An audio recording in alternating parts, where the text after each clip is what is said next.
எப்படி இருக்கீங்க my dear PK பைட்டிஸ்? Hope நீங்க எல்லாருமே ரொம்ப நல்லா இருக்கீங்க அப்படின்னு தான் நான் நினைக்கிறேன். யூரோப்லேயே பேய்கள் நடமாட்டம் அதிகமாக இருக்க ஒரு தேசத்தை பற்றி தான் இன்னைக்கு நம்ம பார்க்க போகிறோம். அழகான பெண்கள் மட்டும் இல்லாமல் அழகான ரோடுகளையும் கொண்ட தேசமாகவும் இது இருக்கு. டிராகுலாக்களுக்கு கோட்டை கட்டி வைக்கிறது மட்டும் இல்லாமல் மணப்பெண்ணை கடத்தும் சடங்கு, 4 நோபல் பிரைஸ் வின்னர்ஸ், கிராமத்தையே மியூசியமா மாற்றி வச்சிருக்க ஒரு வினோதமான மக்கள், இவங்க எல்லாத்தையும் வச்சிருக்க ஒரு தேசம் தான் இது. ரஷ்யாவில் இருக்க பிரவுன் கரடிகள் மாதிரியே ரஷ்ய குடிகாரர்களுக்கும் டஃப் கொடுக்கும் ஆம்பளை சிங்கங்களை வச்சிருக்க ஒரு தேசமும் இதுதான். இந்த தேசத்துல வாடகை வீடு அப்படின்னு சொன்னீங்கன்னா வாடகை வீடா அப்படின்னா என்ன அப்படின்னு கேட்கிற அளவுக்கு வாடகை வீடுனா என்னன்னே தெரியாத மக்கள் வாழும் ஒரு தேசம் தான் இன்னைக்கு நம்ம பார்க்க போற தேசம். இந்த மாதிரி இந்த தேசத்துல ஏகப்பட்ட வினோதமான விஷயங்கள் இன்னும் நிறைய இருக்கு. ஸோ இன்னும் ஏன் வெயிட் பண்ணிக்கிட்டு உங்க சீட் பெல்ட்டை மாட்டுங்க. இன்னைக்கு நம்ம போக போற நாடு ரோமானியா.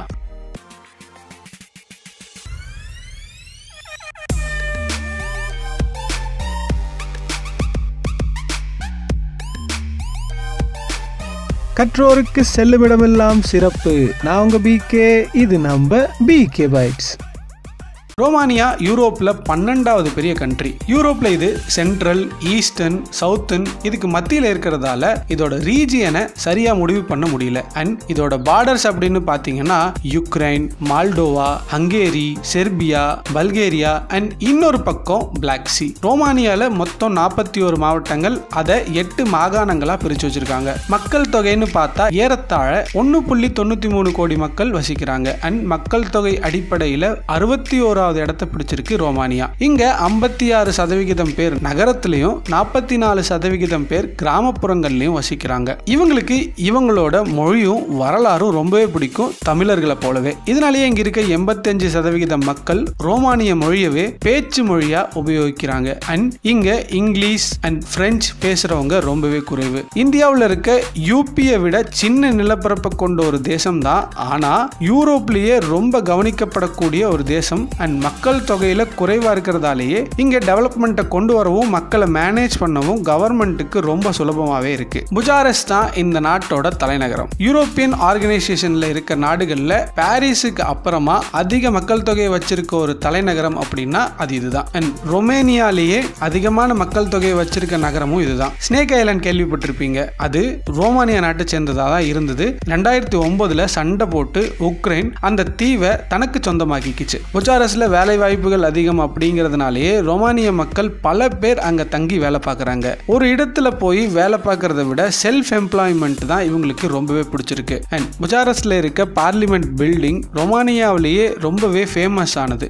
ஏன்னா இது 240 மீட்டர் நீளமும் 270 மீட்டர் அகலமும் 86 மீட்டர் உயரமும் கொண்டது. இதுல 12 மாளிகைகள் இருக்கு. அண்ட் இதை கட்டி முடிக்க 3 பில்லியன் யூரோஸ் செலவாச்சுன்னு சொல்லப்படுது. இங்க கார்ட்டரிஸ்டிக் கரோசெல் அப்படின்னு ஒரு லைப்ரரி இருக்கு. இது 2015வது வருஷம் தான் கட்டினாங்க. இது ரொம்பவே அழகான ஒரு லைப்ரரி. இங்க வரவங்க ஞாபகார்த்தமா ஒரு புக்கை கண்டிப்பா வாங்கிட்டு தான் போவாங்க.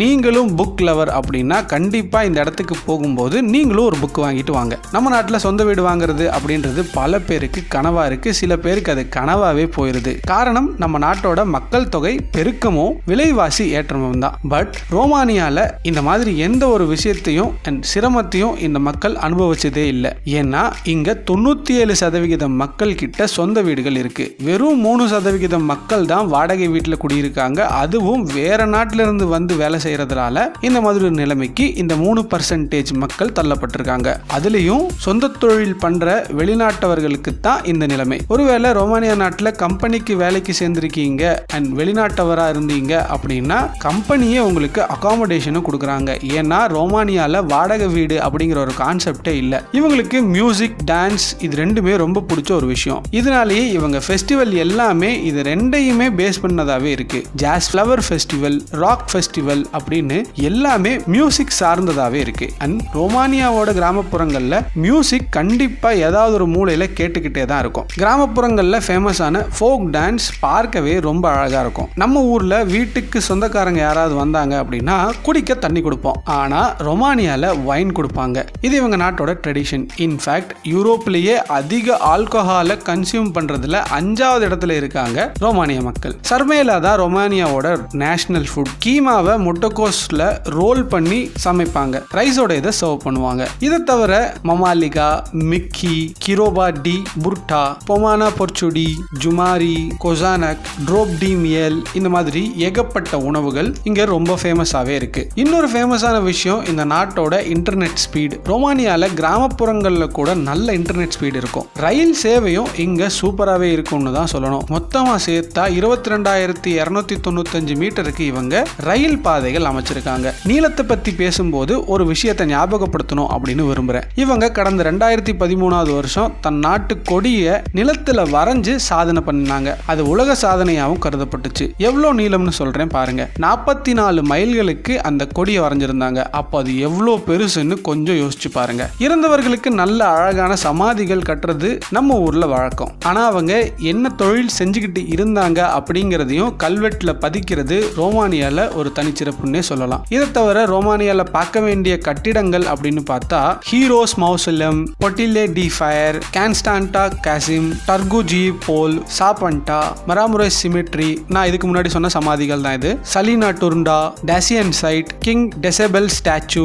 இந்த ஸ்டாச்சுவை மலைகளை கொடைஞ்சு இவங்க பண்ணிருப்பாங்க. பார்க்கவே ரொம்ப அழகா இருக்கும். அண்ட் டனல் ஆஃப் லவ், இது யுக்ரைன்லயும் ரொம்பவே ஃபேமஸ். சிங்காவச்சே டெம்பிள் கேவ், ஷிபு, சம்பண்டா பெரி, டிராகுலா கேஸ்டில், இந்த மாதிரி ஏகப்பட்ட இடங்கள் இருக்கு. சொல்லிக்கிட்டே போலாம், சொல்லிக்கிட்டே போனா டைம் பத்தாது. இன்னைக்கும் ஈஸ்டர்ன் யூரோப்லயே அதிகமான எலக்ட்ரானிக் ஐட்டம் ப்ரொடியூஸ் பண்றது ரோமானியா தான். இதை தவிர இங்க விவசாயமும் ரொம்ப பாப்புலரான விஷயம். தர்பூசணி, முட்டைக்கோஸ்னு நீர்ச்சத்து அதிகம் உள்ள பொருட்களை இவங்க அதிகம் விளைவிக்கிறாங்க. அண்ட் காடுகளும் இங்க ரொம்பவே அதிகம். ரஷ்யாவுக்கு அடுத்ததா இந்த காடுகள்ல பிரவுன் பியர்கள் அதிகமா இருக்குன்னு சொல்றாங்க. இதுக்கப்புறம் ஐஸ்லாந்து மாதிரியே ஜியோ தெர்மல் எனர்ஜியும் இவங்க அதிகமா ப்ரொடியூஸ் பண்றாங்க. இந்த மாதிரி ஜியோ தெர்மல் எனர்ஜியை ப்ரொடியூஸ் பண்றதுல யூரோப்லயே 3வது இடத்துல இருக்காங்க அப்படின்னு சொல்லலாம். யூரோப்லயே அழகான பெண்கள் வசிக்கும் நாட்டுல ரோமானியா டாப் 5க்குள்ள வருது. இந்த நாட்டு பெண்கள் பார்க்க மட்டும் அழகா இல்ல, மனதளவுலையும் ரொம்பவே அழகா இருக்காங்க. எல்லார்கிட்டையும் ரொம்ப அன்பா பழகுறாங்க. பட் இது எல்லாம் பார்த்து நீங்க சொக்கி போகாம இருந்தா சரி. பெண்கள் மட்டும் அழகா இல்ல, ரோடுகளும் இங்க அழகாவே இருக்கு. வடிவேல் சொல்ற மாதிரி அங்கனக்குள்ளேயே சேவிங் பண்ணி தலை சீவி பவுடர் அடிச்சு விபூதி பூசி பொட்டு வச்சுக்கிட்டு அப்படியே ஒரு பானை சொத்த ரோட்ல கொட்டி குழம்புகளை ஊத்தி அடிக்கலாம். அவ்வளவு கிளீனான ஒரு ரோடு. டிரைவ் பண்ணும்போது கூட அப்படியே வழுக்கிட்டு போற மாதிரியே இருக்கும் இந்த ரோடுகள். 2007 தான் யூரோப் யூனியன்ல ரோமானியாவை சேர்த்தாங்க. அதுக்கப்புறமா ரோமானியாக்காரங்க யூரோப்ல இருக்க எங்க வேணாலும் வீசா இல்லாம போயிட்டு வர முடியும். அண்ட் யூரோப்ல யார் வேணாலும் இங்க வீசா இல்லாம வர முடியும். ஒருவேளை நீங்க யூரோப் வீசா வச்சிருக்கீங்க அப்படின்னா ரோமானியா போறதுக்கு உங்களுக்கு டூரிஸ்ட் வீசா தேவையில்லை. ரோமானியால இருக்க விச்சஸ் பாண்ட் அப்படிங்கிற இடத்துல பேய்கள் நடமாட்டம் அதிகமா இருக்கிறதாவும் சூனியங்கள் அதிகமா நடத்தப்படுறதாவும் சொல்றாங்க. அண்ட் ஹோயா பேச்சு ஃபாரஸ்ட்ல ஒரு பெரிய வட்ட வடிவமான வெற்றிடம் காட்டுக்கு நடுவுல இருக்குது. இங்க இன்ன வரைக்கும் எந்த மரங்களும் வளரல. ரீசன் என்னன்னு தெரியல. ஆனா ரோமானிய மக்கள் பேய்கள், அரக்கர்கள், ஏலியன்கள் எல்லாத்தையும் பார்த்ததாவும் அங்க போனவங்க யாரும் திரும்பி வந்ததில்லைன்னு சொல்றாங்க. மொத்தத்துல இந்த இடம் ரோமானியாவோட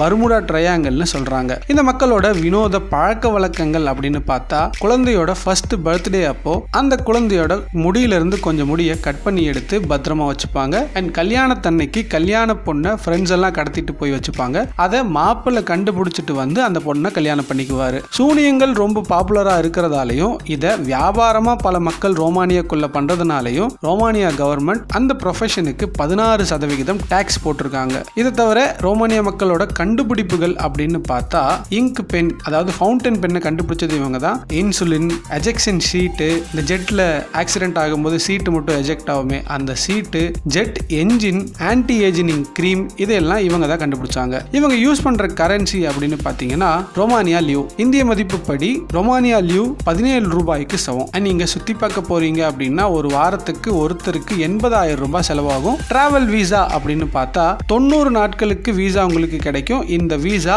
6 மாசங்கள் வரைக்கும் உங்களுக்கு வேலிடா இருக்கும். சிங்கிள் என்ட்ரிக்கு 8,000 ரூபாய் தான் செலவாகும். ப்ராசஸிங் டைம் அப்படின்னு பாத்தீங்கன்னா 15 இருந்து 20 நாட்கள் ஆகும் வீசா கிடைக்கிறதுக்கு. எம்பசிக்கு போகும்போது உங்க பாஸ்போர்ட்ல மினிமம் 6 பிளாங்க் பேஜ் இருக்க மாதிரி பாத்துக்கோங்க. அண்ட் பாஸ்போர்ட் எக்ஸ்பைரி ஆகிறதுக்கு குறைஞ்சபட்சம் 6 மாசம் காலக்கெடுவாது இருக்க மாதிரி பாத்துக்கோங்க. என்ட்ரி போட்டதால உங்க பாஸ்போர்ட் நிறைஞ்சு போச்சு அப்படின்னு சொல்லி புது பாஸ்போர்ட் வாங்கி வச்சிருந்தீங்கன்னா அந்த பழைய பாஸ்போர்ட்டையும் எடுத்துட்டு எடுத்துட்டு போங்க. இது மட்டும் இல்லாம form 16, bank passbook, hotel reservation, return ticket இது எல்லாத்தையும் நீங்க காட்ட வேண்டியது இருக்கும். ஸோ அவ்வளோதான் my dear PK varieties. Romania பத்தின இந்த இன்ஃபர்மேஷன்ஸ் எல்லாம் உங்களுக்கு ரொம்பவே யூஸ்ஃபுல்லா இருந்திருக்கும் அப்படின்னு நான் நம்புறேன். ஒருவேளை இருந்தா கீழே தெரியுற சப்ஸ்கிரைப் பட்டனை மறக்காம சப்ஸ்கிரைப் பண்ணுங்க, இல்லைனா நீங்க எதையோ ஒன்று மிஸ் பண்ண போறீங்க அப்படின்னு அர்த்தம். ஸோ இது வரைக்கும் இந்த வீடியோவை கண்டினியூவா பார்த்துட்டு இருக்க ஆல்ரெடி சப்ஸ்கிரைப் பண்ணின ஒரிஜினல் பிகே வெரைட்டிஸ்க்காக இந்த bonus point. Astra museum of folk civilization அப்படிங்கிறது ஒரு பழைய மியூசியம். இது ரோமானியாக்குள்ள தான் இருக்கு. இது ஆக்சுவலா ஒரு கிராமம். ஒரு கிராமத்தையே மியூசியமா ஆக்கி வச்சிருக்காங்க இந்த மக்கள். இந்த கிராமத்துல மொத்தம் 300க்கும் மேற்பட்ட பழைய ஃபோக் சிவிலைசேஷன் அப்ப கட்டப்பட்ட வீடுகள் நிறைய இருக்கு. இதை சுத்தி பார்க்க ரோமானியாவை சுத்தி இருக்க பல நாட்டு மக்கள் மட்டும் இல்லாம உலகத்தில் இருக்க எல்லா மூலைகளில் இருந்தும் டூரிஸ்டுகள் வராங்க. ஸோ அவ்வளோதான் மை டியர் பிகே வெரைட்டிஸ். இதே மாதிரியான ஒரு ஒரிஜினல் கண்டென்ட்டோட நான் வந்து உங்களை நெக்ஸ்ட் மீட் பண்றேன். until then bye. நான் உங்க பிகே. இது நம்ம பிகே பைட்ஸ்.